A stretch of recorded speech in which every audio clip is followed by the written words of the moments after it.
Okay, good morning everybody, it's Mike. Thanks for jumping on here with me this morning. We're in a series this week where we're talking about the 4 things you need.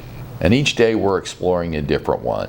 The 4 things you need: more referrals, more time off, more net income, and more security. We started it off yesterday talking about how to generate more referral business. Like, that's the sweet spot, right? It's what we all got into this business thinking it was going to be, where people call us and say, will you come help me? Because somebody that you know had strongly recommended you to them, right? And I showed you a strategy, very easy, that just by doing 10 transactions a year, you could generate in the next 10 years $13 million in commission income to you. I hope you didn't miss out on that. If you did, go check out that recording. Today I want to move on to the second part, which may be the second most fun, because making more money by referrals has to be the most fun part. But then what are we going to do with the money? Well, we're going to take more time off, because lifestyle is a big reason why a lot of us got into real estate. Right? We wanted to work for ourselves. We wanted to be able to control our own schedule and build the life that we and our families want to live. And time off is a big part of that. So it's number 2 on our list, more time off. I'm actually not going to talk to you about taking more time off. I don't really see that as a problem in our industry. I see agents taking plenty of time off, whether they've actually earned the time off or not. Taking the time off isn't a problem. Everybody's doing plenty of that. Nobody needs to be encouraged to take more time off. That's a topic for another day. But what I want to talk to you about today is some key concepts on how we manage our time off to help us enjoy it more. Because I think a lot of us are just making it hard on ourselves. So I want to give you some key concepts today. Hopefully it'll allow you and the people around you to enjoy the time off that you're taking a little bit more. Number 1, I'm going to encourage you, instead of taking long blocks of time off, to take frequent small bursts, 3-day weekends, maybe an occasional 4-day weekend. A week or more. It's really hard when you're self-employed. I mean, I know that we have situations where we want to do it and it's important to us. I get it. Me too. I also get this. It's really hard when you're self-employed. And we all don't, it's not a buffet line where we go through and we pick out the best parts of everybody's job and then that's what we're going to have. Wouldn't that be awesome? I'll have a little of this and a little of that. And that outrageous long periods of time off, yeah, that they have. I want some of that. Put some of that on my plate too. Come on. Who gets that, right? When you're self-employed versus a corporate job. Corporate jobs, well, Coca-Cola, they have an HR department. And when you take 10 days off to go to Hawaii, they have somebody else handle your desk for you while you're gone. And you get paid while you're gone. And if that's what you want, then that's what you should go do. But this ain't that. So what I've learned over my time in this business, I can take a lot of time off. I just can't take it all at once. I can take frequent small bursts of time off. Number 2, I'm going to lose some of you here, but hang with me, because I've got more stuff to follow, even after the part you're not going to like. Earn it first. Earn it first. Set goals for yourself, and you have to accomplish the goals in order to take the time off. And if you don't accomplish the goal, you can't take the time off. And you and everybody in your home will be very disappointed and frustrated.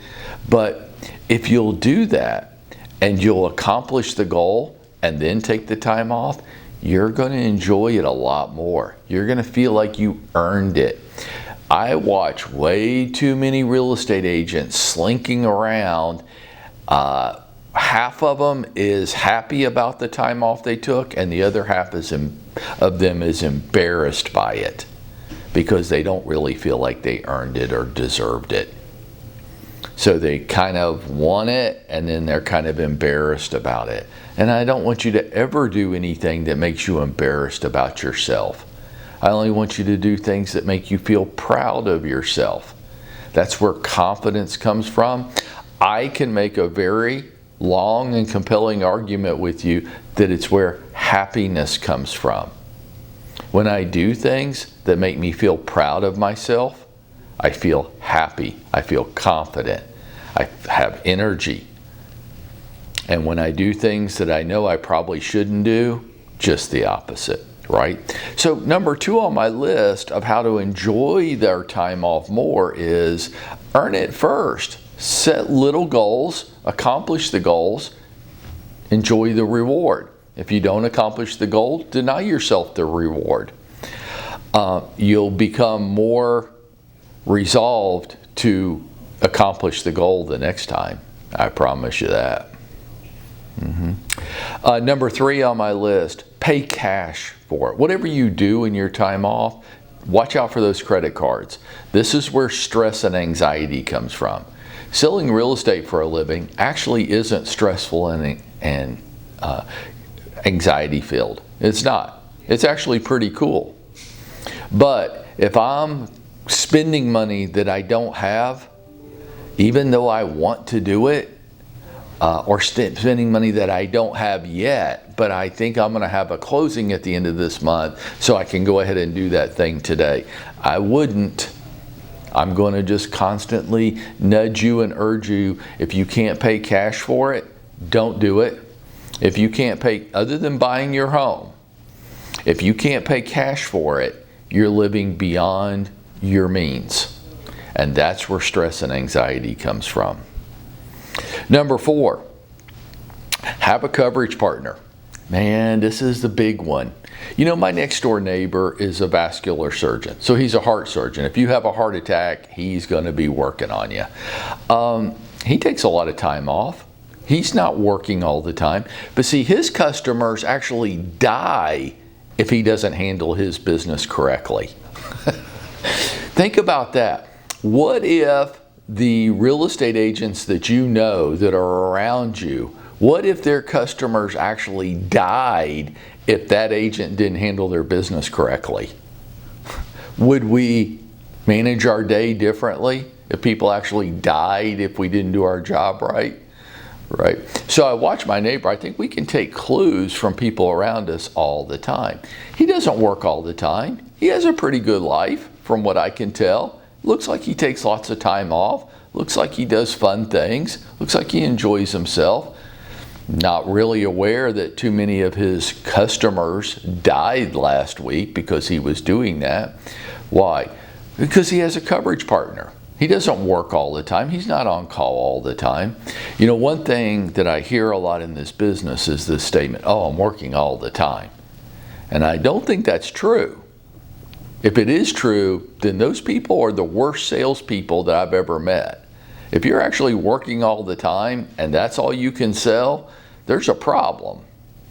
I don't think they're working all the time. I think they feel like they're working all the time. Why? Because they never get a break from it. They're always on call, so to speak.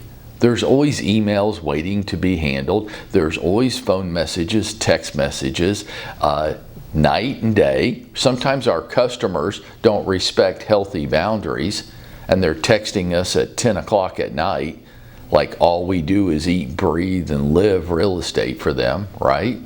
But then again, it's their life and it's not business for them, it's their life. So that's not totally unreasonable from their point of view. But for us, how can I go to the beach this weekend, take a 3-day weekend, go to the beach, and not be that guy? You know the guy I'm talking about, or the gal, where like I take my family to the beach, but then I'm on my laptop all the time, or I'm walking around with the phone in my ear all the time, or I've got my head down in my phone sending text messages all the time. Am I really there and present with my family? Or did I just take them to the beach and I'm working all the time? Don't be that guy. And a key point of a way that we can manage it so that we're not, and we're more present for the people we care about, and we actually enjoy our weekend at the beach too, right, is we have a coverage partner. And I'm going to offer you some key concepts to coverage partners. I'm going to do it quickly because we're running out of time. Your coverage partner needs to be somebody that treats their business in a similar way to the way you treat yours. Now, there's all different kinds of agents. Some of them are more and less serious than others. Some of them are more full-time. Some of them are more part-time. Some of them have customer care is a big deal for them. Others, not so much. I think you need to find somebody, a coverage partner, that shares values with you along that. I think you sit down with the coverage partner and you plan out the year. If it was me, for example, I'd say, well, I don't have little kids at home, and you do, so why don't I be on call during Christmas? But I'm a 4th of July guy, so why don't you be on call for 4th of July? And we just work out the holidays like that. And we alternate weekends. Here we have a broker on call system. It's not me all the time. It's not me all the time. It's not Dwayne all the time. There's 5 or 6 of us, and we alternate it around. Plan out the year, alternate it, cover for each other. Make sure you're both not planning to go to the beach at the same time, right? And that it's just covered. That's how my neighbor does it, the doctor. He has partners, and they alternate being on call. Be painfully generous with your coverage partners. Like, I want it to hurt. I want you to be so generous that it hurts. I would recommend that there's not compensation between the two of you. If I'm covering for you this weekend, whatever happens in your business is yours. I don't want anything for it. If somebody calls on one of your listings and wants to buy it, I'll write the contract for them. We'll get it all. You come back from the beach and this listing's under contract. And you're like, oh, that's awesome. What do I owe you? You don't owe me anything. I was glad to do it. You get both sides of the transaction. I want nothing. Why? Because I want you to do the same thing for me next weekend. And it probably won't happen like that. And we'll go through periods where, I'll probably get all victim-y and I feel like I'm doing more for you than you're doing for me. And every rock band in history breaks up over this issue. Well, I'm writing all the songs. John and Paul are writing all the songs. What do we need Ringo for? He just beats on the drums. We could get anybody to do that. Then you will bounce around from coverage partner to coverage partner your entire career because you're greedy. Be kind, be generous to a fault. It'll even out during the course of the year. It just might not feel even in any particular month. But by the time the end of the year comes, it probably will even out. Be generous to a fault. And here's why I offer you all these concepts this morning. First of all, you deserve it. If you put the work in, you deserve it. You deserve the time off, and you deserve it to be present with the people that you care about. Your family deserves it. They deserve you to be present when you're together. But most of all, your customers deserve it.